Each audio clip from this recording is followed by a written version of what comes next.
중에서 이제 동화를 쓰고 있는 동화 작가라고 있습니다.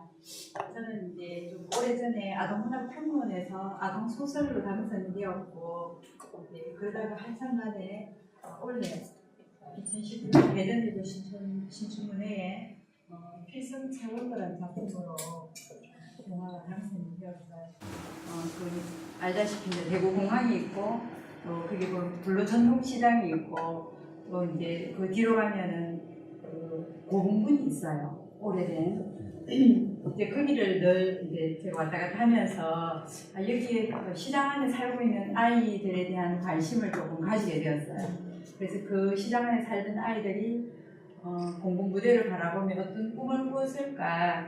우리 대구공항이 조금 있지만 사실 공군부대가 굉장히 크거든요. 저도 이제 안에 이렇게 한번 들어가 봤더니만은 그 전투기가 굉장히 많이 있고, 제가 또 그 동네 살다 보니까 소음이 정말 심하거든요. 그래서 그 소음과 같이 있는 그 시장 아이들의 삶이 어떨까를 바라보다가 이제 그 이야기를 이제 동화로 써서 당선이 되어서, 또 저희 동네 이야기다 보니까 이제 더 좀 애정이 가게 되었고, 또 그러면서 우리 대구에 살고 있는 아이들이 어떨까 그런 데 관심을 좀 많이 갖게 되었어요. 그래서 이제 시장을 중심으로 사는 대구 아이들의 삶에 대해서 요즘 계속 이제 그 부분으로 동화를 쓰고 있는 중이거든요. 그리고 이제 최근에 한 2년 정도 됐는데 내 맘에 속 들어서라는 그림 동화집을 내고 최근 이렇게 아주 빈약하게 한 권 나왔습니다. 앞으로 이제 많은 책들을 낼 걸 좀 소망하면서 오늘은 우리가 동화를 이제 저도 그렇고 참 동화를 참 좋아했어요. 어릴 때부터 동화책과 함께 그 만화책도 좀 좋아했는데, 그런 책들을 가까이 하면서 지내오다가 어느덧 이제 남의 동화를 많이 읽다 보니까 저도 이제 동화를 쓰는 사람이 되었어요. 어느덧. 근데 이렇게 되기까지는 참 오랜 세월이 걸렸습니다. 저는 이제 동화 작가하고는 상관없는 그런 전제를 했어요. 제가 이제 학교를 졸업하고 직장 생활은 은행에서 했거든요. 이제 동화하고는 정말 거리가 멀죠. 은행 생활하면서 일기 쓰기를 참 좋아했던 것 같아요. 은행 생활이 녹록지는 않았거든요. 늘 막 아주 숫자에 대한 노이로제 비슷하게 걸려갖고 근무 시간 중에 누가 전화 와도 전화 받는 것도 힘들고, 또 누구랑 대화하는 것도 힘들어서 혹시라도 틀릴까 봐서 그런 스트레스가 엄청 심했는데, 제가 아마 은행 적성이 안 맞았던 것 같아요. 근데 은행을 그만두고 다른 일을 하면서 그 일이 내한테 그렇게 버거운 일이었던가. 제가 좋아하는 일 할 때는 밤을 새워도 힘들지 않았는데, 그 은행이 제게 너무 힘이 들어서 지금도 은행 그만둔 지 깨워야 되거든요. 근데 지금도 이제 악몽을 꿔요. 신기하게 막 그 은행 돈이 안 맞아갖고 막 찾는 그런 꿈 있잖아요. 그래서 제가 이제 은행 근무할 때는 제 옆에 여직원 한 명이 참 돈을 많이 틀렸어요. 그러니까 그게 저한테 또 너무 스트레스인 거예요. 옆에 있다가 틀리면 왜 괜히 의심받는 듯한 그런 기분이 있잖아요. 그래서 나중에 보면 이제 저보다 선배님이었는데, 예를 들어 이제 10만 원짜리 수표를 꺼내야 되는데 잘못 적어갖고 100만 원을 써갖고 내준 거예요. 그 100만 원짜리를 준 거예요. 그러면 이제 90만 원이 돈이 되잖아요. 그래서 은행에서 이제 은행원들이 하는 말을 개다지라 이런 말은 일본말을 하는데, 구자로 틀리는 건 다 그런 거예요. 그런 실수로. 그래서 나중에 이제 우연히 알아갖고 막 가보니까 이제 그 고객이 안 주는 거예요. 그 돈은 내 100만 원 줬다 하면서. 근데 이제 옆에 남자 직원, 다른 직원들이 아니다 막 이렇게 해갖고 그때 그렇지 않았느냐고. 근데 한번 사람이 말을 잘못하니까 다시 뒤집기가 힘든 거야. 그래서 결국 이제 그분이 90만 원 다시 내놓긴 했는데, 그런 일들이 은행에 정말 많아요.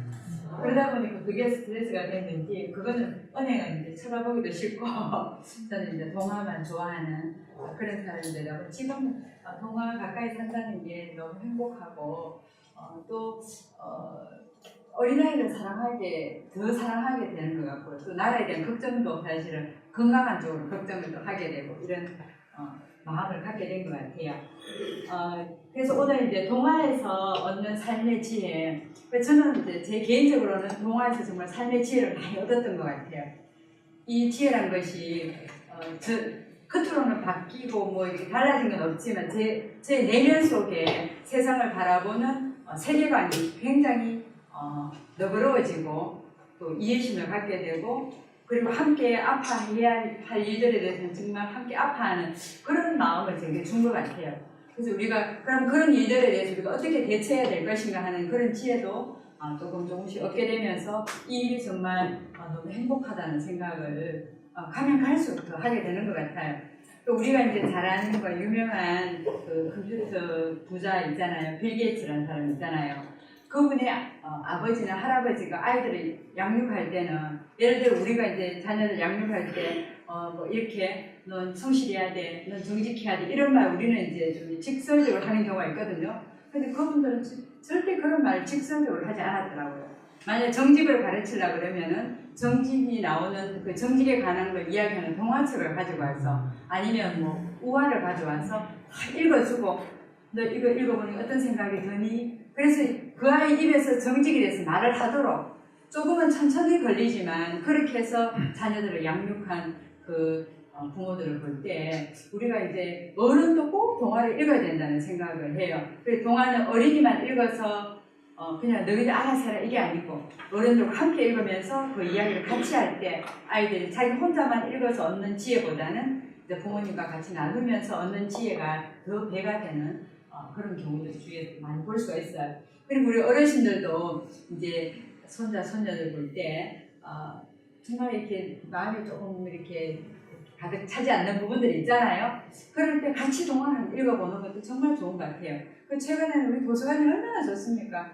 정말 책도 막 많이 빌릴 수 있고 특히 또 이제 어르신들은 눈이 이렇게 좀 어두우시니까 긴 책은 못 읽어도 그림 동화가 정말 좋은 게 많습니다. 그래서 같이 읽으면서 이야기를 또 나눠본다든지 혹시 그렇게 봉사할 기회가 있으면 어디 가서 봉사도 한번 해보시고 그런 것도 정말 좋은 것 같아요.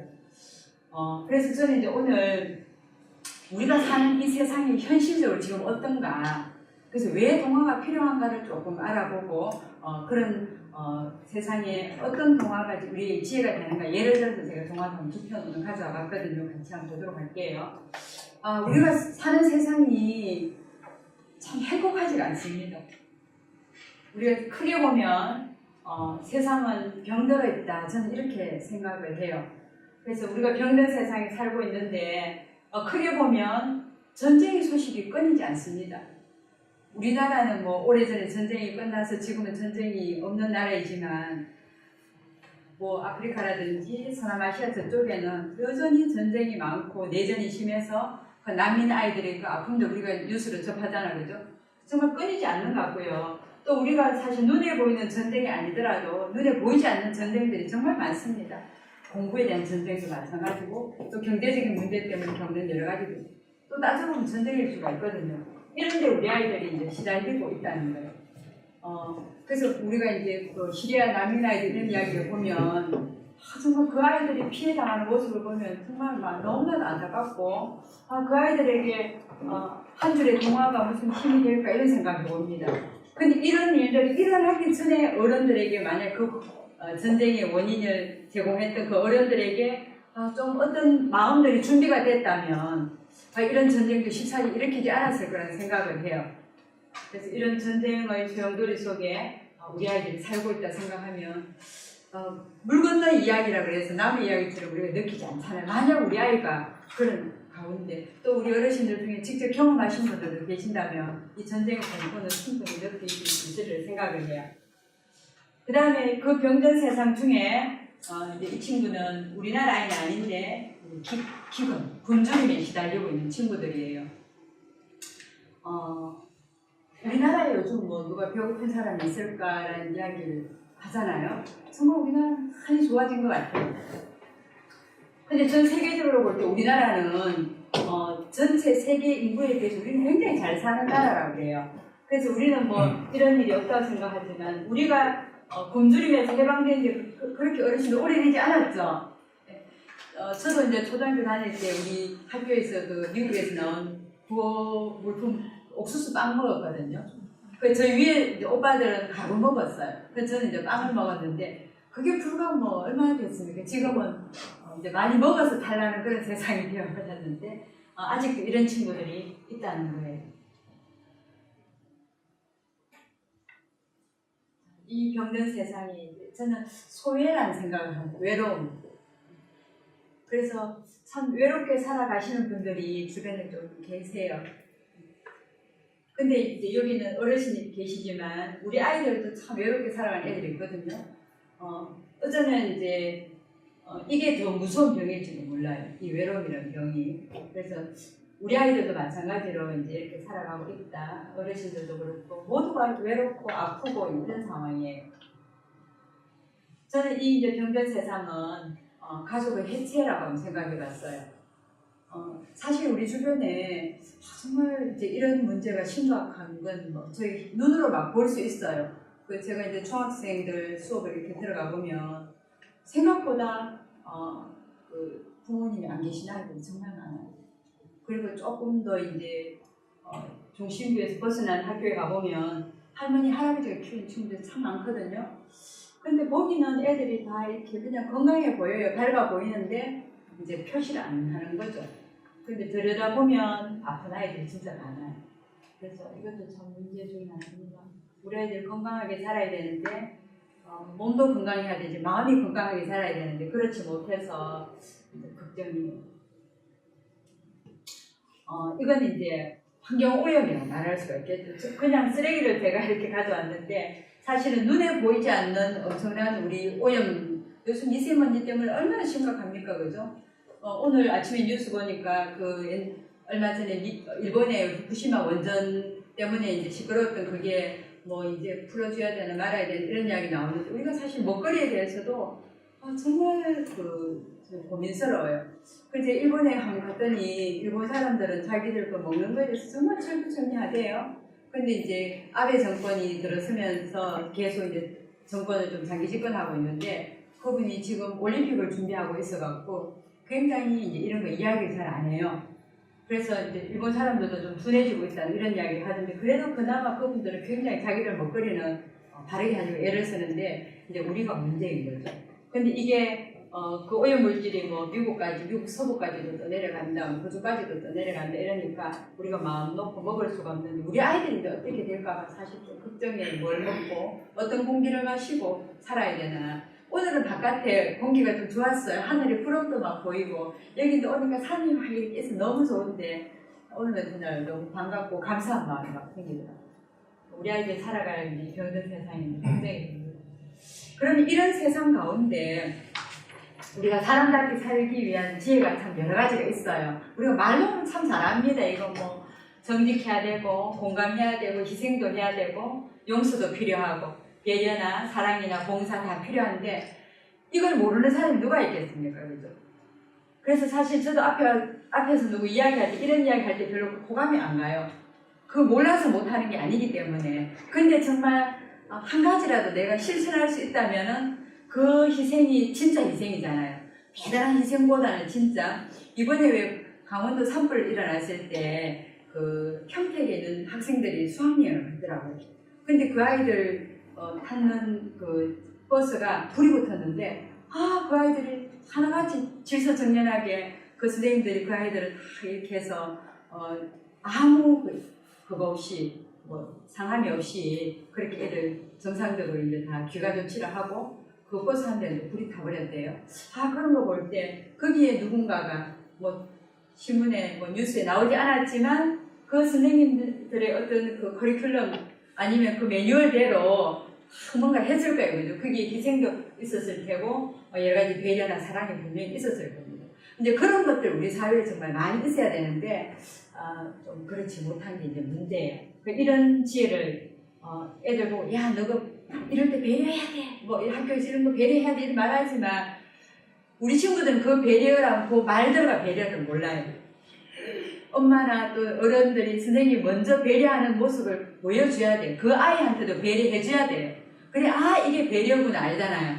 근데 우리가 일일이 그걸 다 경험을 보여줄 수가 없으니까 우리는 간접 경험으로 동화를 들려줄 수밖에 없는 거예요. 물론 어떨 때는 공감하는 걸 보여주기도 해요. 실제로. 근데 우리가 모든 공감을 다 보여줄 수가 없잖아요. 용서도 마찬가지. 해줄 때도 있잖아요. 근데 또 다른 용서를 어떤 식으로 해주는 거 동화책을 통해서 간접적으로 보여준다면 우리 친구들이 분명히 여기서 용서라는 말이 안 나와도 책을 읽고 나면 자연스럽게 용서가 몸에 배어드는 걸 느끼거든요. 그 아이들이 그런 상황에 왔을 때 자기가 읽었던 또 자기가 간접적으로 또 들었던 아니면 엄마 아빠나 또 어른들이 보여줬던 그 직접 경험들을 통해서 얻었던 것들을 분명히 실천을 하겠죠. 그래서 이런 지혜를 이제 제가 동화책 속에서 한번 보여드리려고 합니다. 그래서 이제 그 앞에 나오는 그게 이제 저는 건강한 삶을 살기 위한 거다라고 제가 생각을 해요. 우리가 건강하게 사는 비결, 몸도 우리가 이제 육체적으로 건강도 있지만 실제로 마음이 건강해야 몸도 건강한 거잖아요. 그래서 이 건강한 지혜는 건강한 삶을 살기 위한 이 지혜의 근본이 어디 있느냐? 저는 인간의 원래의 마음, 그 때묻지 않는 심성이 있다고 생각을 해요. 그 때묻지 않은 심성이 뭘까? 저는 그게 바로 동심이라고 생각해요. 어떤 순간에 좀 안타까운 모습을 봤을 때 우리 좀 숙변만 꽃이 이러면서 그래 넌 그렇게 당해야 돼. 넌 그래 당할 만해. 에이 그럼 좀 나가. 이런 마음보다는 우리 마음 그건 우리 벌써 이 마음의 결에 때가 좀 묻어놓은 거잖아요. 그런 마음보다 안타까운 마음이 나올 때가 있고 그게 이제 그 본심이 아닐까 생각해요. 그 아이들은 대부분 그게 바로 나와요. 근데 어른들은 계산을 하는 거죠. 내보다 잘 되는 게 조금 기분이 안 좋고 또 아니면은 내가 좀 이렇게 싫어하고 내 마음이 좀 마음이 거리낌이 있는 사람은 뭔가 좀 어려움을 당하면은 살짝 내 마음 한 구석에서 조금 이런 마음 저는 그런 마음 들 때가 있었거든요. 훌륭하신 분들은 안 들 수도 있어요. 근데 그런 게 들 때 제가 깜짝 놀라죠. 이야, 정말 내가 막 오염됐구나. 그래서 우리 안에 동심을 깨우치는 불쏘시개가 뭘까요? 긍정의 문학인 저 동화라고 생각해요. 소설과 동화는 좀 많이 다르다고 생각하거든요. 물론 이제 쓰는 뭐 여러 가지 기법들은 같은 점들이 많이 있긴 하지만 동화는 한마디로 긍정의 문학이라고 생각을 해요. 그래서 소설 쓰는 분들이 동화를 잘 쓰긴 한데 가끔씩 이제 충돌되는 게 뭐냐면 소설은 우리 사회에 부조리하고 정말 여러 가지 그냥 병리적인 그런 현상들을 그냥 드러내기만 하고 독자들이 알아서 해라 이런 유로 나가는 것들이 정말 많아요. 그런데 동화는 그렇게 끝낼 수는 없거든요. 이게 어린이들이 읽는 책이기 때문에 이거 막 세상의 모든 부조리한 거 잘못된 부분을 다 드러내고는 너희들 알아서 해 이렇게 무책임하게 던져놓을 수는 없는 거예요. 그게 희망의 씨앗을 던져주는 거예요. 그래서 이런 긍정의 문학은 소설도 이런 것들이 있습니다. 근데 대부분의 소설들이 그렇게 나가는 걸 굉장히 좀 고루하게 생각을 해요. 그 소설은 그냥 문제점을 제시해주고 거기서 끝내는 걸 더 아름답게 문학성이 있는 걸로 보거든요. 근데 동화는 또 그렇게 하진 않거든요. 될 수 있으면 그게 희망의 씨앗을 하나 심겨주고 아이들이 조금 눈치챌 수 있도록 해주고는 물론 해피엔딩이라고 다 안 해도 항상 그렇게 해서 마무리를 하기 때문에 저는 동화를 바로 긍정의 문학이다. 그래서 이 동화는 우리가 꼭 읽어야 된다 이렇게 생각을 해요. 소설도 물론 읽어야 됩니다. 읽어야 되지만 그 바탕에 동화가 바탕이 되어 있어야 된다. 그래서 우리 어린 친구들이 이제 커서 소설 읽기 전에 저는 동화로 바탕을 아주 그 결을 정말 건강한 결을 만들어주고 난 다음에 읽어야 된다 이렇게 생각을 합니다. 그래서 이제 그러면 지금 아까 말한 우리 건강한 삶을 살기 위한 여러 지혜 중에서 오늘 요 두 동화를 한번 같이 보려고 해요. 처음에 이제 나오는 이 느끼는 해로라는 이 동화하고 그다음 긴 화분이라는 동화가 있는데 사실 제가 이 동화 말고도 정말 많은 동화를 이야기하고 싶은 마음이 막 동화만 이야기하면 밤새도록 이야기하고 싶은 마음이 솔직히 있거든요. 근데 이제 그런 책은 너무 길기 때문에 다 이렇게 보여드릴 수가 없어갖고 이 책은 두 개가 이제 그림 동화니까 글바위도 조금 있긴 있어요. 그래도 이제 느끼는 대로는 좀 간단하고 비나무는 조금 이제 그보다 조금 많은데 요 이야기를 들려드리려고 해요. 우선 요거 들려드리기 전에 제가 여기 담지는 못해서 이야기가 길어서 이제 제가 읽은 동화 중에 짧은 그 하나를 또 조금 말씀드리고 싶은 게 하나 있는데 6학년 1반 구덕천이라는 동화가 있어요. 근데 이 동화는 나온 지가 좀 꽤 됐거든요.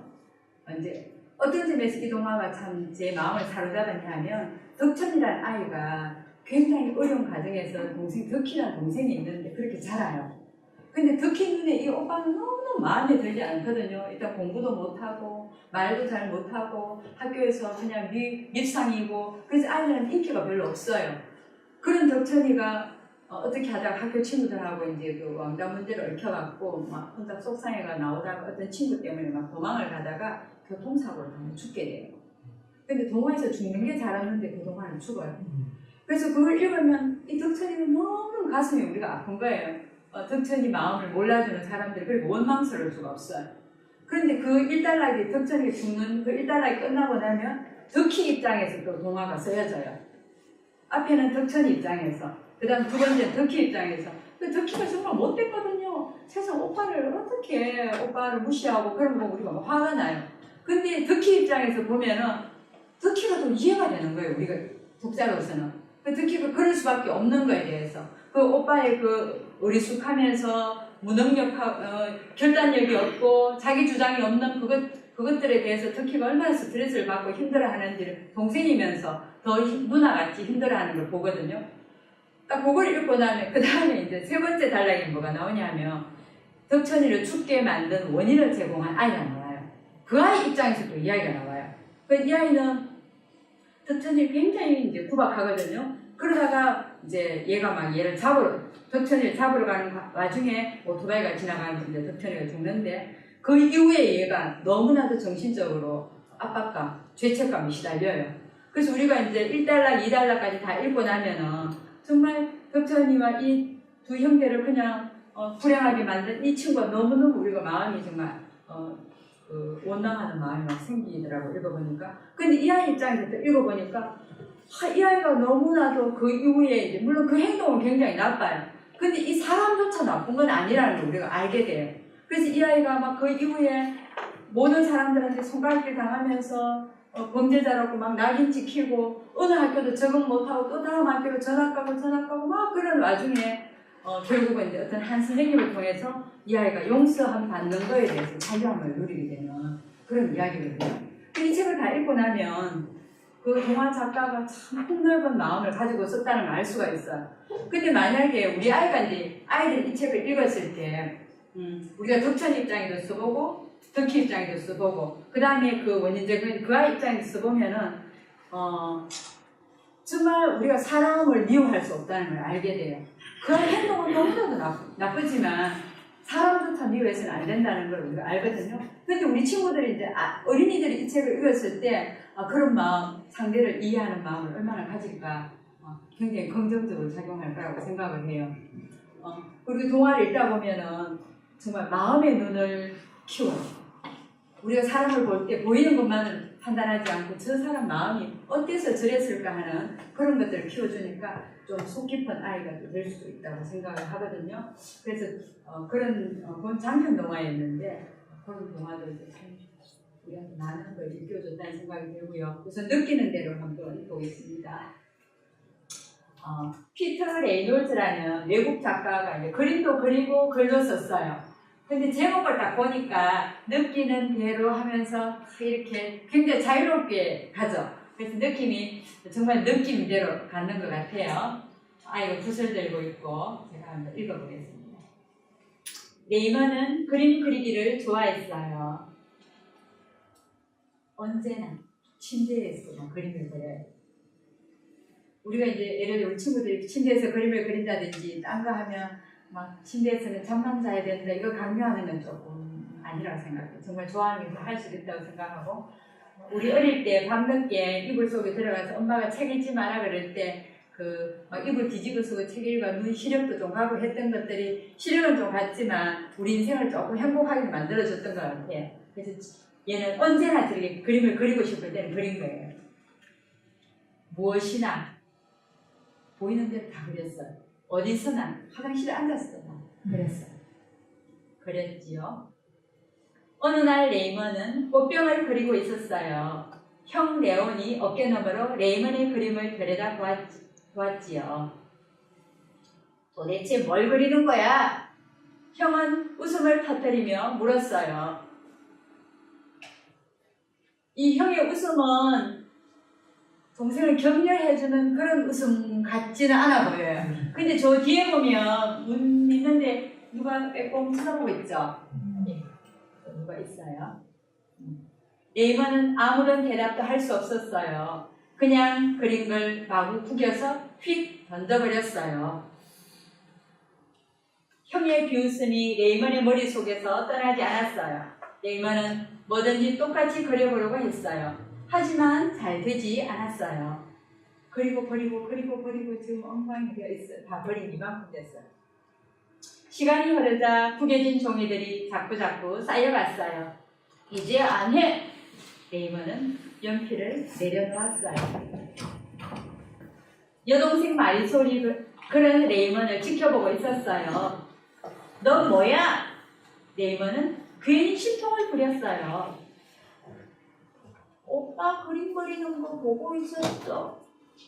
레이먼은 코웃음을 쳤어요. 이제 그림 같은 건 안 그려! 꺼져버려! 마리솔은 구겨진 종이를 집어들고 후다닥 도망쳤어요. 야, 그거 가져오지 못해? 레이먼은 동생을 뒤쫓아 거실을 지나서 동생 방으로 뛰어들어갔어요.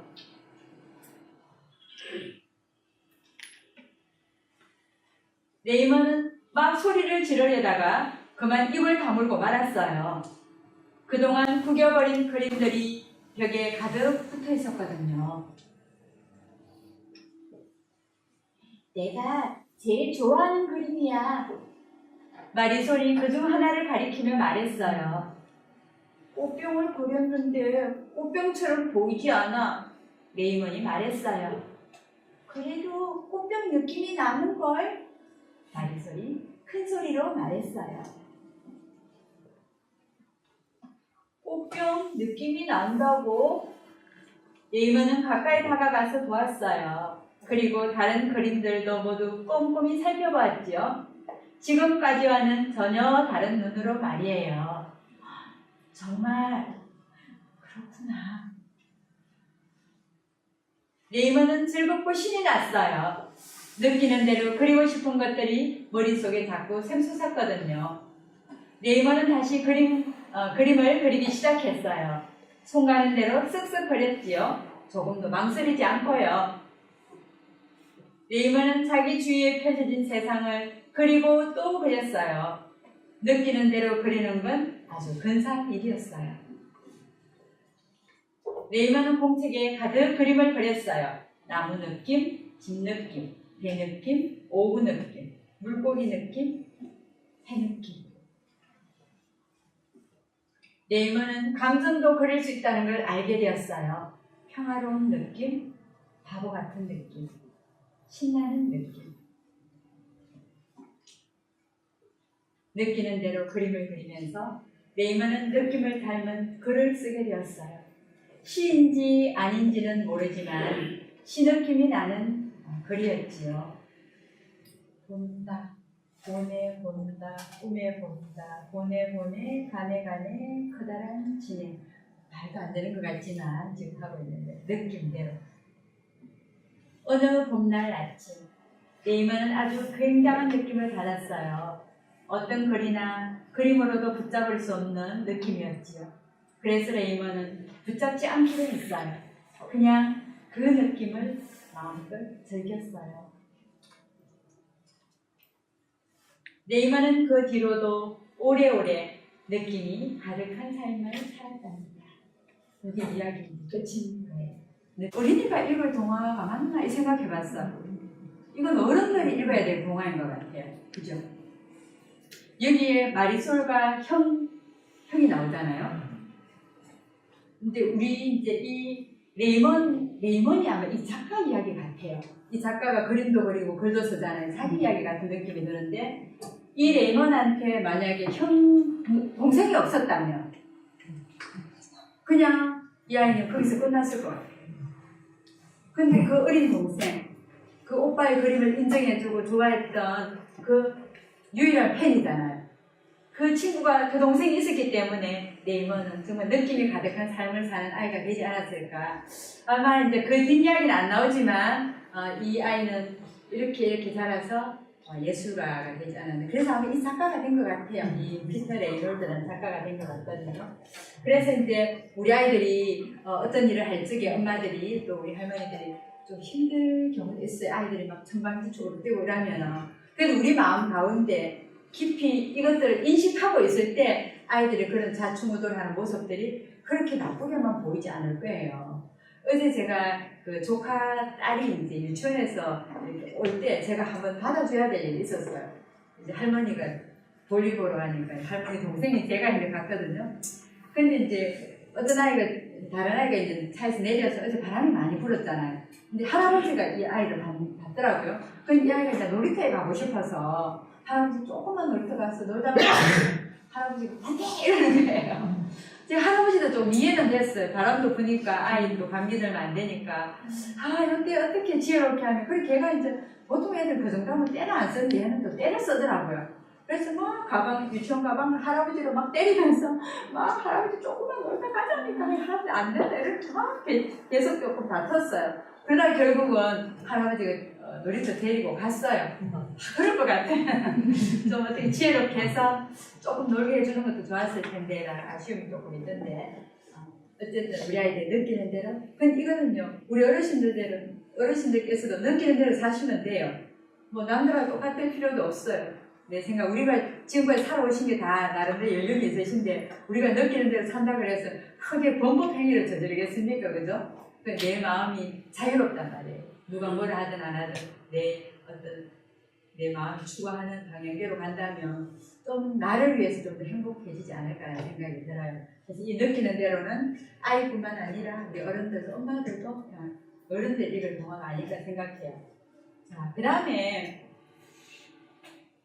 이 빈 화분이라는 이 동화는 조금 그림이 조금 작고 글씨도 조금 작지만 좀 의미가 좀 있어요. 그래서 제가 이 동화를 가져와 봤는데 제가 한번 읽어볼게요. 이것도 이제 그림을 그리신 분이 글도 썼어요. 요즘 이제 글 그림 작가들이 이렇게 유명해지고 있습니다. 그래서 저분을 들고 갈 거예요. 저분들 굉장히 인기 있는 작가들이 있습니다. 읽어볼게요. 옛날 중국에 꽃을 사랑하는 핑이라는 소년이 살았습니다. 핑이 심은 풀과 나무는 모두 꽃을 활짝 피웠습니다. 꽃나무도 떨기나무도 커다란 과일나무도 쑥쑥 자랐습니다. 마치 요술을 부리는 것 같았지요. 백성들도 하나같이 꽃을 사랑했습니다. 그림이 좀 중국스럽죠? 네, 동양한 느낌이죠. 백성들이 온갖 곳에 꽃을 심으니 바람에서도 꽃 향내가 진동했습니다. 요즘 우리나라 같은 느낌. 임금님은 새와 짐승을 사랑했습니다. 하지만 꽃사랑이 더 지극하였습니다. 임금님은 하루도 그러지 않고 어전 뜰을 가꾸었지요. 그런데 임금님은 꼬부랑 할아버지였어요. 왕위를 물려줄 후계자를 찾아야 했지요. 후계자는 누가 될까요? 임금님은 어떻게 후계자를 뽑을까요? 임금님은 꽃사랑이 지극하여서 꽃으로 후계자를 고르기로 했어요. 곧 방이 돌았습니다. 나라 안 아이들은 모두 입궐하여 임금님께서 내린 특별한 꽃씨를 받으라. 임금님께서 한 해 동안 가장 정성을 다해 꽃씨를 가꾼 아이에게 왕위를 물려주겠다 하셨느니라. 이렇게 방이 붙었어요. 이 소식에 온 나라가 들썩였지요. 방방곡곡에서 아이들이 꽃씨를 받으러 벌떼처럼 궁궐로 몰려들었습니다. 저 뒤에도 계속 따라오고 있을 때예요. 아비 어미는 자기 자식이 아이들은 자신이 뽑히기를 바랐지요. 어른들과 아이들 모두 자기가 이제 그 주인공 되기를 바랬어요. 핑은 임금님에게 씨앗을 건네받으면서 세상 누구보다 행복했습니다. 가장 예쁜 꽃을 피울 자신이 있었으니까요. 핑은 화분에 기름진 흙을 담았습니다. 그리고 조심조심 씨앗을 심었지요. 날마다 물을 주었습니다. 싹이 트고 줄기가 자라고 봉오리를 맺고 예쁜 꽃을 피우는 것을 어서 보고 싶어서 애가 달았지요. 하루가 가고 또 하루가 갔습니다. 하지만 화분에서는 아무 기미가 없었습니다. 핑은 몹시 걱정이 되었습니다. 더 큰 화분에 새 흙을 담았지요. 그리고 그 기름진 까만 흙 속에 씨앗을 옮겨 심었습니다. 또 2날을 기다렸습니다. 여전히 아무 일도 일어나지 않았어요. 이윽고 한 해가 지나갔습니다. 지금 키우는 꽃을 굉장히 잘 키우는 아이인데 큰일 났습니다. 봄이 오자 아이들은 임금님을 뵈러 가려고 떼띠옷을 차려 입었어요. 이 작가가 그림도 참 예쁘게 그린 게 머리 보면 그 리본 같은 거 묶은 거 참 예뻐요. 아이가 그림책 볼 때는 그런 거 이야기하고 여기 지금 옷 홀라당 벗고 있는 친구도 있거든요. 있죠? 옷 입고 있는 친구. 신발도 예쁘고 예쁘고 그죠? 아이들은 예쁜 꽃 화분을 안고 후계자가 될 꿈에 부풀어 궁궐로 몰려갔습니다. 탐스러운 꽃을 피웠습니다 지금. 신발도 벗어 던지고 막 하고 있고요. 핑은 빈 화분 때문에 자신이 못난이처럼 느껴졌어요. 꽃 한 송이도 피우지 못했다고 다른 아이들한테 놀림을 당할 것 같았어요. 꾀돌이 동무가 탐스러운 꽃 화분을 안고 뛰어가면서 말했어요. 핑! 넌 빈 화분이니까 임금님한테 못 가겠네? 넌 내 거만큼 큰 꽃은 못 피웠지? 핑이 말했어요. 난 너희들보다 100배, 1000배 더 피워봤어. 꽃을 피우지 못한 건 이번뿐이란 말이야. 핑의 아버지가 아이들이 하는 소리를 듣고 말했어요. 정성을 다했으니 됐다. 내가 쏟은 정성을 임금님께 바쳐라. 여기 우리 부모님들 생각해봐요. 우리 아이가 이랬을 때. 핑은 2 팔로 빈 화분을 끌어안고 곧장 궁궐로 갔습니다. 임금님은 하나씩 하나씩 천천히 꽃들을 살펴보았습니다. 꽃들은 하나같이 예뻤습니다. 하지만 임금님은 얼굴을 찌푸리며 아무 말도 하지 않았습니다. 마침내 핑의 차례가 왔습니다. 핑은 부끄러워서 고개를 들지 못했습니다. 임금님이 벌을 내릴 거라고 생각했습니다. 임금님이 핑에게 물었습니다. 너는 왜 빈 화분을 들고 왔느냐? 이 그림도 참 그 아이의 외로움을 정말 잘 표현했죠, 그죠? 그것도 구석에 되게 하고 그래서. 핑은 왈칵 울음을 터뜨리며 대답했습니다. 임금님께서 주신 씨앗을 심고 날마다 물을 주었지만 싹이 나지 않았사옵니다. 더 좋은 화분에 더 좋은 흙을 담아 심어도 싹이 나지 않았습니다. 꼬박 한 해를 돌봤지만 아무것도 자라지 않았습니다. 아이들 울었을 것 같아요, 눈물을. 그래서 오늘 꽃이 없는 빈 화분을 들고 온 것입니다. 이 빈 화분이 제 정성이옵니다. 뒤에서 애들 놀리는 걸 좀 보세요, 아마. 임금은 이 말을 듣더니 빙그레 웃으면서 핑의 어깨를 감싸 안았습니다. 그러더니 모든 아이들에게 들리도록 말했습니다. 내가 찾은 아이가 바로 이 아이다. 왕위를 물려줄 사람을 찾았노라. 너희들이 어디서 씨앗을 구했는지 나는 모를 일이로다. 내가 너희들에게 나누어준 씨앗은 모두 익힌 씨앗이니라. 그러니 싹이 틀 리가 있겠느냐? 빈 화분에 진실을 담아 내 앞에 나타난 핑의 용기는 높이 살만하다. 그 보답으로 이 아이에게 나라를 물려주고 이 아이를 왕으로 삼으리라.